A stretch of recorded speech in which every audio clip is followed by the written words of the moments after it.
Welcome to the Diocese of Salisbury podcast.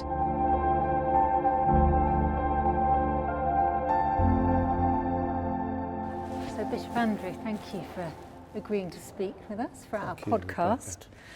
And I've got some quick fire questions to warm you up. We asked on social media, so I've also got a list of questions from people who've sent in, but we'll get onto those in a minute. But okay, as a warm-up exercise, so Marmite or peanut butter? Oh, both of them together? No, you've got to do it either or. Oh, that's unfair. And you can't think about it. Oh, it's heavens. a quick fire Marmite. question. Marmite, okay.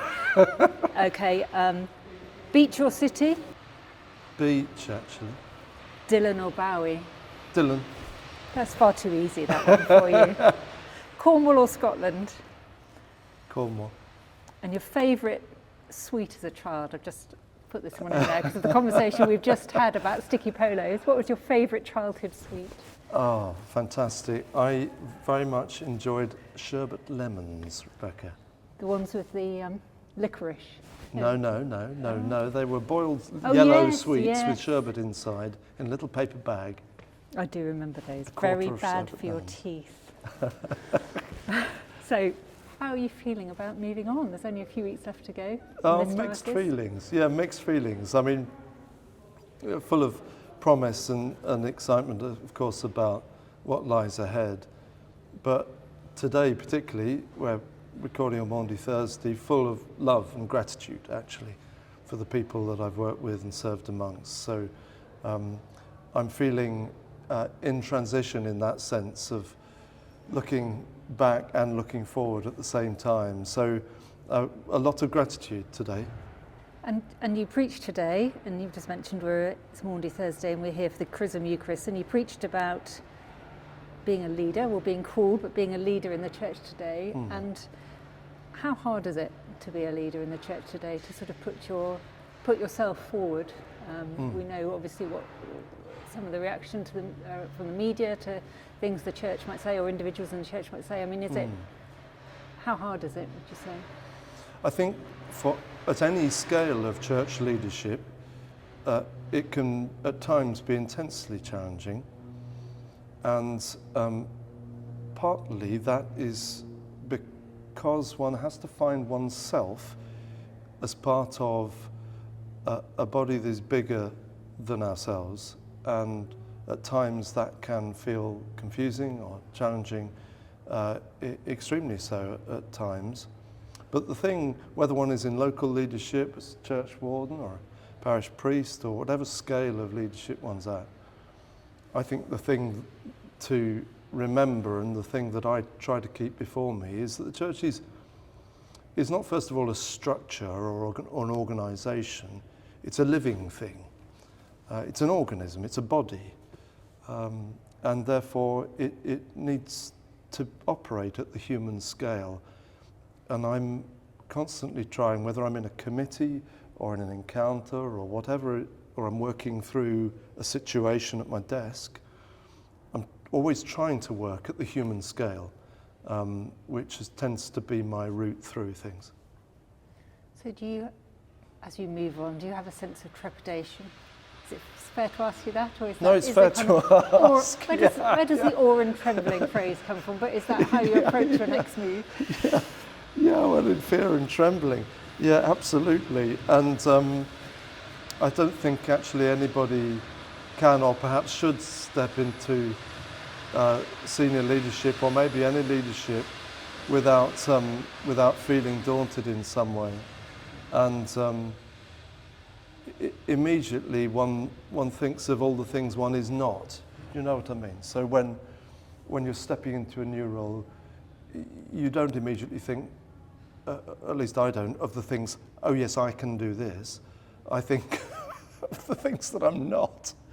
And you therefore think, well, therefore I'll need good people around me, and praise God I have good people around me in the new team who will be different from me, with complementary skills. So I'm going to be, again, part of a body. I don't have to be everything. Nobody in leadership has to be the whole recipe.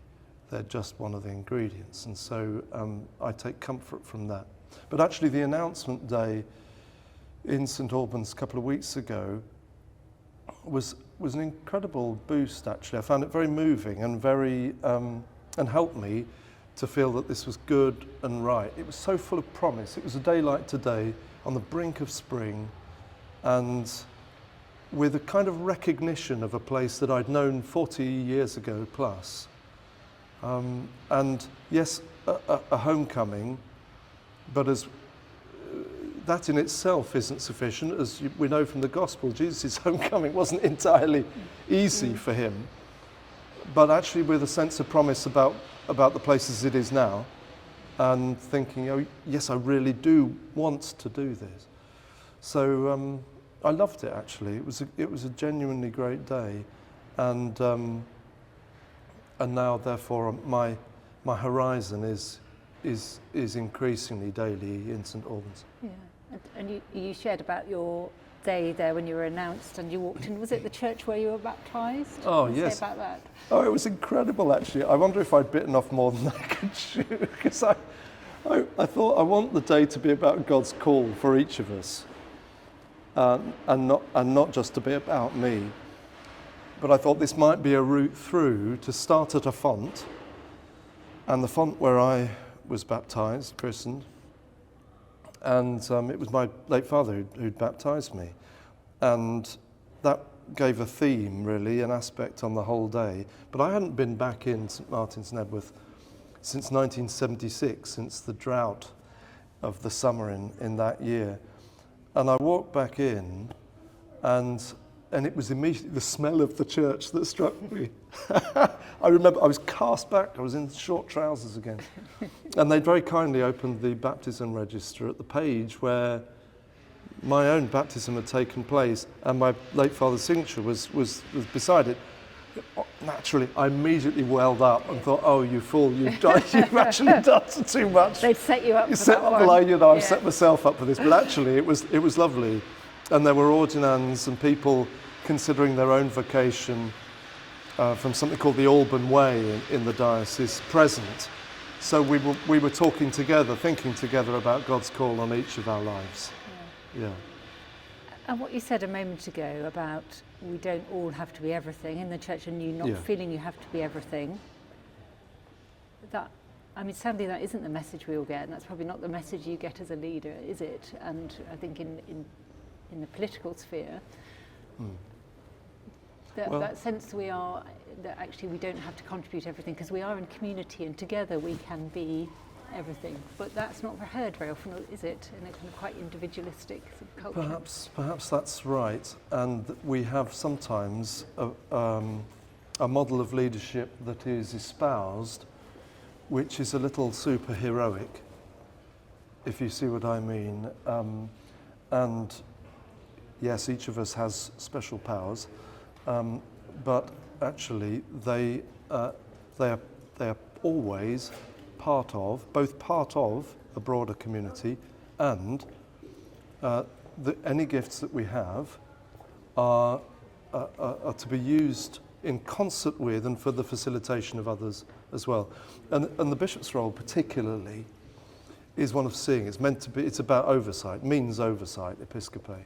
And therefore, if I'm self-regarding, I mean all of us are to some extent, if I'm only self-regarding and looking at what I've got to do or what I can do or can't do, that's hopeless oversight. I've got to be able to see other people. That was our theme this morning's service, Jesus saying to Simon the Pharisee, do you see this woman? Do you actually see her? And if I don't see other people and have some degree of discernment about who God's calling them to be, I can't lead. So actually built into the role of a bishop is not being the answer in themselves. One of the questions we had submitted actually was how do you prepare to be 100% present to people when you are having those encounters and you're going to local churches and meeting people? How do you prepare for that? Because I feel from knowing you a little, you are someone that gives a lot of yourself in every encounter, which is what's so valued, I think, by people. But how do you find the space to do that? There often isn't space to prepare for that. Beyond, as one might expect me to say, beyond prayer, sometimes a very swift prayer, And what I do get, I have got into the habit of, quite early in this job, was praying, Lord, go before me. And that took a second and a half probably to say that. As I literally walk into a room or into an encounter or a meeting, Lord, go before me. Jesus promises in the Last Supper that he goes before the disciples to prepare a place for them. And I find it great comfort that he promises that as the pioneer, the one who goes first.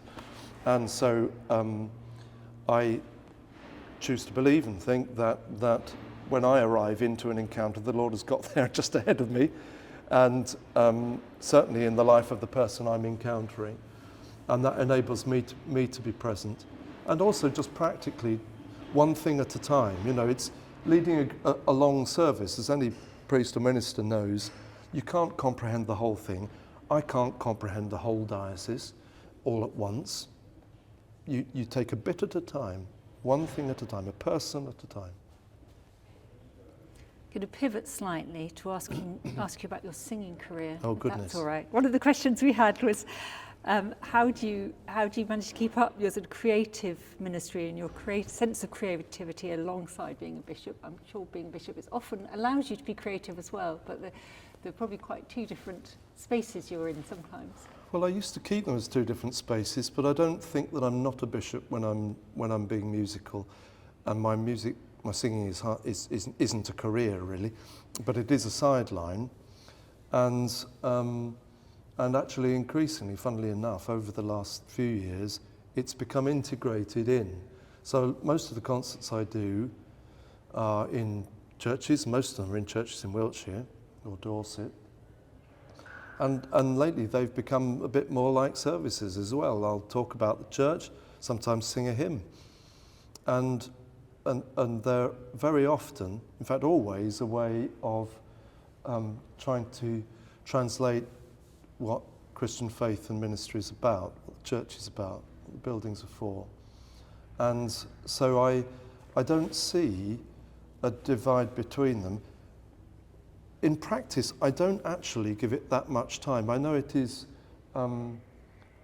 it draws attention because it's perhaps a little unusual, but the way to keep creativity, and this is what I tell clergy and others who are trying to do this, and I encourage it, we have to use compressed time. We don't get much time off, and therefore we have to pay attention to the world around us as life is happening.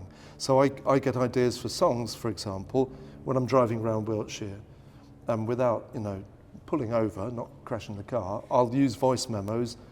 I'll take inspiration from a place name or just something I see, and I'll do it as I'm on the move, and I take a couple of days a year, literally, to record and to write. And so using broken time is the way to incorporate creativity in ministry, and being alive to it, being open to it. I used to kind of see music as the antidote to the church, and kind of keep it separate, never play in churches, and just do it as a kind of healing thing to do something utterly different. That's changed since I've become a bishop. It'll need to take a bit of a backseat now for a year or two, I think. But there have always been seasons when it comes forward and recedes, and I'm confident that will happen again. And how did you get into singing in church? I imagine your father was a vicar. Is that your first kind of singing experience? No, I resisted joining the church choir, actually. A rebel. I really didn't want to. I didn't want a robe, and I just didn't fancy it. And there was a little pressure, not from Dad, but to do so at the time. And I sang the congregation, and certainly hymn singing really was where I probably first learned how to do that confidently. But I loved pop music. Really early on, I loved pop music. So what you might call religious music was never the source of my musical enjoyment. It was always other songs. And I don't tend to write explicitly Christian or religious music, but again, in the last few years, that's integrated much more, and one, as it should, one bleeds more into the other. But I came to songwriting and musical life and parish ministry again, actually, in early middle age. There was a long time when I didn't at all, and there were such rich stories in local ministry, such interesting encounters that they grew their own stories and songs. And you write poetry as well? Yeah, off and on. I used to do more. Years ago I did, I started writing poetry because I was in a very patchy rock band that used to have to tune up between songs, and so we had long gaps when the audience needed entertaining. So I literally started writing poems so that there would be something to say between songs. Anyway, but I occasionally write poems. So we move on to the question about the other role you've taken in the church as a bishop around church buildings and your love for church buildings and passion, if that isn't too strong a word, for church buildings, recognising their place in mission and society. And one of the questions we had was, probably could be a direct yes or no question, should the national government give greater subsidy to places of worship? Yes, but so should the church commissioners. He said, being a little provocative. And I understand that in all kinds of ways, but both government and commissioners do, actually. So the Buildings for Mission programme funded by the commissioners is a wonderful thing, and we get assistance from government through to the Heritage Fund, through to the Churches Conservation Trust, and through the listed Places of Worship grant scheme, as was Places of Worship Renewal Fund now. So they already do, but I do think that there is going to be a need for all of the kind of the traditional partners, government, church, heritage sector, local charities and communities, to recognise that this is, well, Simon Jenkins calls it the greatest heritage challenge of the decade. I've no doubt that that's correct in terms of the scale of the challenge facing us. And we are going together, and we are seeking that actually together, new ways of funding church buildings that recognises what they contribute to the common good as well as to the mission of the church. And there are obviously different models across Europe, aren't there, for looking after church buildings? So you looked into those to see. Yeah. I mean, it's interesting, there isn't a state church in France, but the president a couple of years ago started a new subscription scheme, as you might be aware, that allowed local communities the option of contributing to their own historic church building. And there are other examples on the continent of this happening in opt-in ways. It couldn't be obligatory again. It used to be in this country up until the 19th century. So there are ideas that we're looking into. But what we mustn't do, I think, is nationalise church buildings, because the danger is you then uproot them from the very people who love them best and serve them most closely and well. And so we've got to find ways of actually assisting the local in doing what they do. And in so many villages, as you know, around our diocese, there are volunteers who love and serve their church, but they don't have anyone to pass the keys over to. And that is the big crisis at the moment. It's not in some places it's a crisis, but it's an urgent challenge, let me put it that way. And that's what you have to hold, isn't it? Which your love of the buildings and the potential, but understanding that for the people who look after them day to day, it can be a terrible worry and burden and a thing to ask them to take on. So absolutely. And we send clergy into ministry and often commission wardens and other officers to look after and be responsible for buildings without any training at all. Clergy, I didn't have, I mean, in some places they do and might. I had nothing. I had to learn it in post by default. You're given, as I say, the keys to, in effect, a medieval castle. It's just, you're expected to know how to read it, what its benefits are, how to start a project. I mean, all of this has to be learned on the job. We could do so much more, and we are looking into is there a basics course around church buildings that would really help? Books like Kenneth Padley's Kingdom Buildings, who works here at the cathedral, are really good primers in how to do that, but more is needed. I think in this diocese we've got 612 church buildings. I mean, there you go.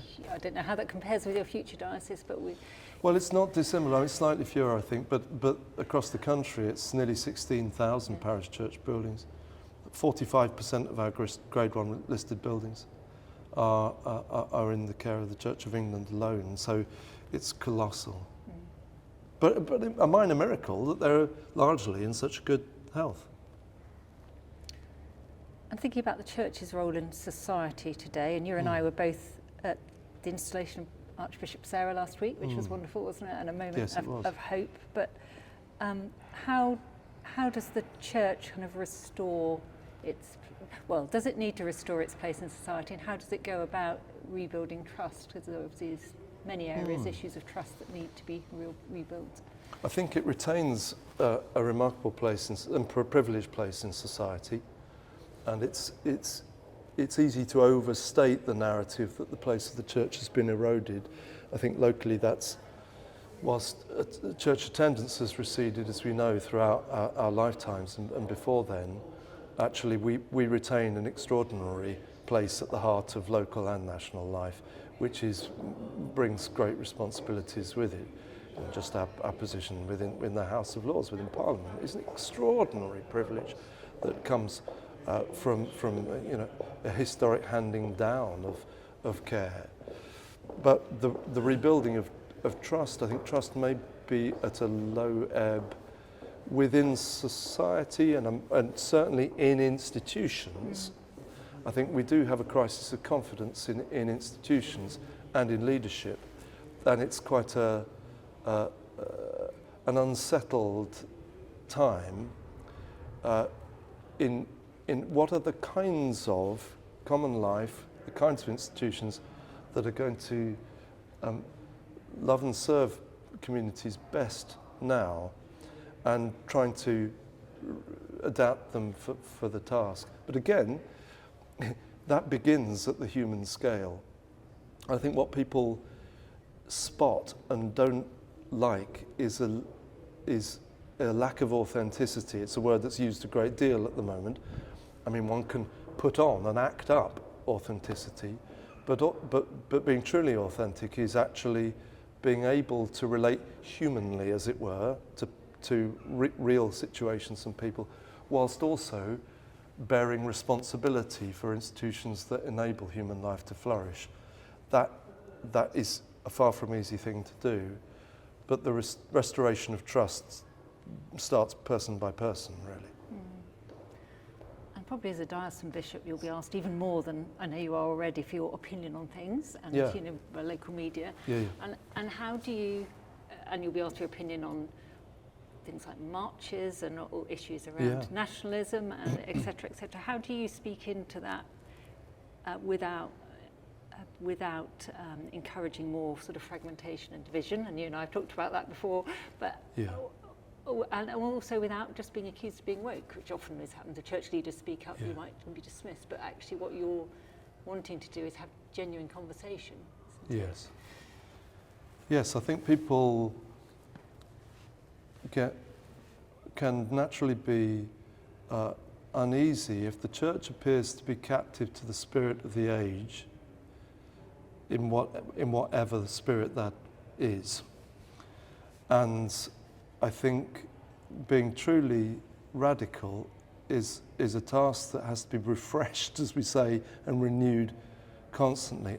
If there is an answer to that, I think it lies in this gospel truth that the wise scribe, as Jesus says, is somebody who brings from their store what is new and what is old, and to avoid novelty or being perpetually buffeted by what is current and present requires deeper roots in the past than perhaps we realize we have sometimes, and being ancient and new at the same time. Now, in church today, we've been talking about Jesus as the Alpha and the Omega, the beginning and the end, and our church has vast riches in the ancient and the modern.